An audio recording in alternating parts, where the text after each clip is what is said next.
Hello student, हमारे इस channel पर आप सभी का स्वागत है। आज हम आपको पढ़ाने वाले हैं एनसीईआरटी कक्षा 10 की गणित का 7वां चैप्टर है त्रिभुज। इस त्रिभुज की एक्सरसाइज 7.3 क्वेश्चन हम बता रहे हैं आपको। तो चलिए यहाँ पर देखिए, हमने दो क्वेश्चन लिए हैं, क्वेश्चन नंबर 12 और 13 आपको हम बता रहे हैं। यहाँ पर देखिए क्वेश्चन नंबर 12 पहले आप समझ लीजिए क्या है। क्वेश्चन नंबर 12 देखिए, दो त्रिभुज दिए हैं, त्रिभुज ABC और त्रिभुज PQR। ये दो त्रिभुज दिए गए हैं। इन दोनों त्रिभुजों में AD और PM क्या है? AD और PM ये दोनों क्या हैं? माध्यिकाएँ हैं। AD और PM क्या हैं? माध्यिकाएँ हैं दोनों त्रिभुजों की। और दिया गया है AB बटे PQ, AB बटे PQ बराबर BC बटे QR बराबर AD बटे PM। AB BC PQ QR और AD और PM में अनुपात दिया है और ये अनुपात बराबर है, ये दिया गया है। आपको सिद्ध करना है त्रिभुज ABC और त्रिभुज PQR ये क्या हैं? ये दोनों त्रिभुज समरूप होंगे, आपको सिद्ध करना है। तो चलिए हम शुरू करते हैं। देखिए, त्रिभुज ABC तथा त्रिभुज PQR में, इसमें देखिए AB अपान PQ बराबर BC अपान QR बराबर AD अपान PM, ये आपको दिया गया है, ज्ञात है। बोलो भाई, इतनी बात आई समझ में? दिया गया ज्ञात है। अब आप देखिए AB बटे PQ बराबर BC बटे 2 बटे QR बटे 2 बराबर AD बटे PM। हमने देखिए यहाँ पर क्या किया कि BC बटे QR इस वाले पद में हमने क्या किया, अंश और हर में हमने 2 से भाग दे दिया। अंश और हर में हमने क्या किया, 2 से भाग दे दिया। तो अब आप यहाँ पर देखिए, ये तो आपका हो गया AB बटे PQ, वही चीज़ बराबर यहाँ पर देखिए BC बाई 2। तो यहाँ देखिए AD क्या है? माध्यिका है, ये दिया गया है पहले इस क्वेश्चन में। PM क्या है? ये भी माध्यिका दिया। इसका मतलब बिंदु D क्या है? BC का मध्य बिंदु है। और यहाँ बिंदु M क्या है? QR का मध्य बिंदु है। इसका मतलब BD और DC दोनों बराबर हो गए। यहाँ पर QM और M R बराबर होगा।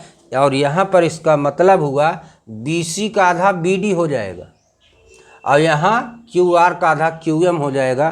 तो BC बाई 2 के स्थान पर आप BD लिख सकते हैं और QR बटे 2 का स्थान पर QM लिख सकते हैं। तो ये क्या आपको क्या मिल जाएगा? मिल जाएगा BD बटे QM बराबर AD बटे PM, ये आपको मिलेगा।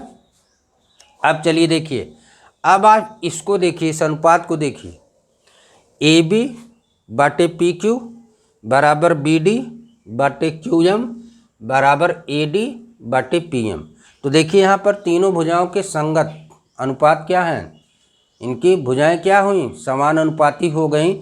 इसका मतलब त्रिभुज ADB और त्रिभुज PMQ क्या हो गए? समरूप हो गए। इसका मतलब त्रिभुज ADB इस समरूप हो गया त्रिभुज PMQ के।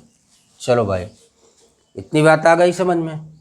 अब जब ये समरूप हो गए तो इसका मतलब कोण B कोण Q के बराबर हो जाएगा। कोण B बराबर क्या हो जाएगा? कोण Q। ठीक, यहाँ हम बता दे रहे हैं कोण B कोण Q के बराबर हो जाएगा, क्योंकि ये दोनों त्रिभुज क्या हो गए? समरूप हो गए। अब आप देखिए AB बटे PQ बराबर BC बटे QR, ये आपका दिया गया है, ये ज्ञात है। और कोण B बराबर कोण Q आपने प्रूव कर दिया। कोण B बराबर कोण Q आपने प्रूव किया है। तो यहाँ पर आप देखिए कि अगर दो त्रिभुज की दो भुजाएं समानुपाती हों और उनके बीच का अंतरित कोण बराबर हो, तब भी दोनों त्रिभुज क्या होते हैं, समरूप होते हैं। ये चीज़ आप ध्यान दीजिएगा। एक कंडीशन समरूप होने के लिए और भी है कि अगर जो है दो त्रिभुज दिए गए हों, दो त्रिभुज की दो भुजाओं का अनुपात बराबर हो और उनके बीच अंतरित कोण बराबर हो, तो वे दोनों त्रिभुज क्या होंगे, समरूप होंगे। ये भी एक कंडीशन आप जान लीजिए। तो चलिए यहाँ पर देखिए, दो भुजाओं का अनुपात बराबर होगा, उनके बीच अंतरित कोण बराबर होगा।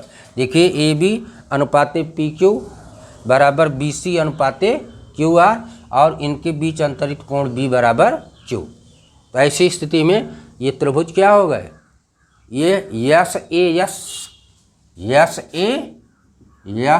यस समरूपता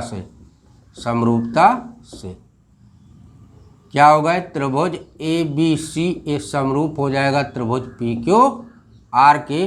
और यही चीज़ आपको सिद्ध करनी थी, इति सिद्धम। ये था आपका क्वेश्चन नंबर 12। अच्छा क्वेश्चन था ये। चलिए अगले क्वेश्चन पर हम चलते हैं, क्वेश्चन नंबर 13 पर। क्वेश्चन नंबर 13 में देखिए आपको क्या क्या दिया गया है। क्वेश्चन नंबर 13 में देखिए दिया है, एक त्रिभुज ए बी सी, एक त्रिभुज है ए बी सी। इस त्रिभुज ए बी सी में बी सी पर बिंदु डी इस तरह से लिया गया है कि ए डी सी यह वाला कोण बी ए सी इस वाले कोण के बराबर है। तो यह चीज़ आपको सिद्ध करनी, C A square is equal to C B into C D. तो चलिए देखिए, एक चीज़ और आप ध्यान दीजिए। जैसे मान लीजिए आपको कोई समस्या हो रही है अनुपात लेने में, या एक ही त्रिभुज में कई त्रिभुज बने हैं, कोण कैसे बराबर होगा, इसमें आपको समस्या हो रही है। तो आप क्या करिए कि वो उस जो है उन त्रिभुजों को आप अलग अलग कहीं रफ पर बना लीजिए। इसके बाद आप कैसे कोण को बराबर करते हैं, कैसे दिखाते हैं, आप आसानी से कर सकते हैं, और अनुपात भी आप आसानी से ले सकते हैं। तो देखिए इस क्वेश्चन में हम ऐसे ही कर दे रहे हैं। तो देखिए यहाँ पर हम दो त्रिभुज देखिए, एक त्रिभुज हमारा क्या है ए बी सी, और दूसरा त्रिभुज हमारा देखिए है क्या ए डी सी। देखिए इन दोनों त्रिभुजों को हमने अलग बना लिया है। ये आप काम रफ पर करेंगे, केवल समझने के लिए ऐसा मैं बता रहा हूँ। तो देखिए यहाँ पर त्रिभुज ए बी सी तथा त्रिभुज ए बी सी तथा त्रिभुज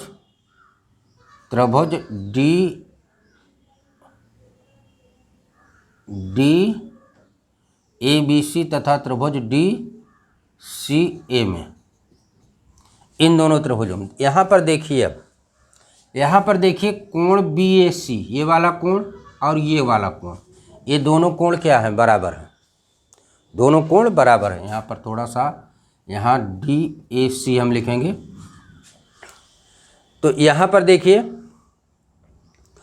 कोण बी ए सी ये बराबर है कोण ए डी सी के। ये ज्ञात है, दिया गया है, ये दिया गया है, ज्ञात है। देखिए यहाँ पर A D C equal B A C, ये दिया गया है। अब आप देखिए कोण ए सी बी बराबर कोण ए सी डी।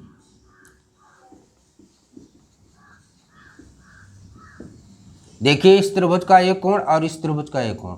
यहाँ पे देखिए ये कोण इस छोटे वाले त्रिभुज के लिए भी यही कोण है और बड़े वाले त्रिभुज के लिए भी कोण सी है। तो इस दोनों कोण क्या है, दोनों त्रिभुज के उभयनिष्ठ कोण है और आपस में बराबर हो गए। अब आप देखिए इन दोनों त्रिभुज में आपको क्या मिला, दो कोण बराबर हो गए। देखिए तीसरा वाला कोण इस तीसरे वाले कोण के बराबर हो जाएगा, यानी ए समरूपता से त्रिभुज ए बी सी ये समरूप हो गया त्रिभुज डी ए सी के। चलिए भाई इतनी बात हो गई। अब आप देखिए जब समरूप हो गया तो आप जानते हैं समरूप त्रिभुज की संगत भुजाएं क्या होती हैं, समानुपाती होती हैं। समरूप त्रिभुज की संगत भुजाएं क्या होती हैं, समानुपाती होती हैं। अब आप देखिए जो आपको सिद्ध करना वहाँ पर आप चलिए, देखिए यहाँ लिखा सी ए। अब सी ए आपको कहाँ से मिलेगा, इस वाले त्रिभुज से भी मिलेगा, इस वाले त्रिभुज से भी मिल सकता है। तो हम इस वाले त्रिभुज से शुरू करते हैं, चाहे यहाँ से लीजिए चाहे यहाँ से आप ले सकते हैं। इस वाले त्रिभुज में देखिए ए सी यही है, ये किस कोण के सामने भुजा है, ये कोण बी के सामने भुजा है, तो आप लेंगे ए सी अपान, अब यह कोण किसके बराबर, देखिए यहाँ कोण एक इसके बराबर, इसके सामने भुजा क्या है डी सी या सी डी बराबर। फिर देखिए यहाँ पर देखिए यह एक वाला कोण, ये वाला कोण कोण ए के सामने भुजा क्या है बी सी या सी बी बटे, अब यह कोण किसके बराबर कोण डी, कोण ए कोण डी के देखिए बराबर, इसके सामने भुजा आपको क्या मिलेगी ए सी मिलेगी, ए सी मिल गई। अब आप देखिए तिरछा आप गुणा करेंगे तो आपको क्या मिलेगा, मिलेगा C A square is equal to C B into C D. तो जो चीज़ आपको प्रूव करनी थी वो आपको मिल गई। तो इस तरह से आप ध्यान दीजिएगा, अगर एक ही फिगर में कई फिगर बन रहे हो, एक ही त्रिभुज में कई त्रिभुज बन रहे हैं और उनको आपको अनुपात लेना है, उनके कोण को बराबर करना है, तो अगर आप इस तरह से अलग अलग बराबर कर लेंगे और आप जिस तरह से कोणों को चिन्हित कर देंगे तो आपको अनुपात लेने में आसानी होगी। और अनुपात लेने के लिए आपको यह ध्यान देना है जो आपको प्रूव करना है उसमें कौन कौन सी भुजा आ रही है और उस भुजा को लाने के लिए हम त्रिभुज के उसमें से किस कोण को हमको लेना है, ये चीज़ आपको ध्यान देना है। तो ये था आपका क्वेश्चन नंबर 13। इसके बाद आपको बाकी और अगले लेक्चर में आपको और क्वेश्चन सॉल्व कराए जाएंगे। धन्यवाद।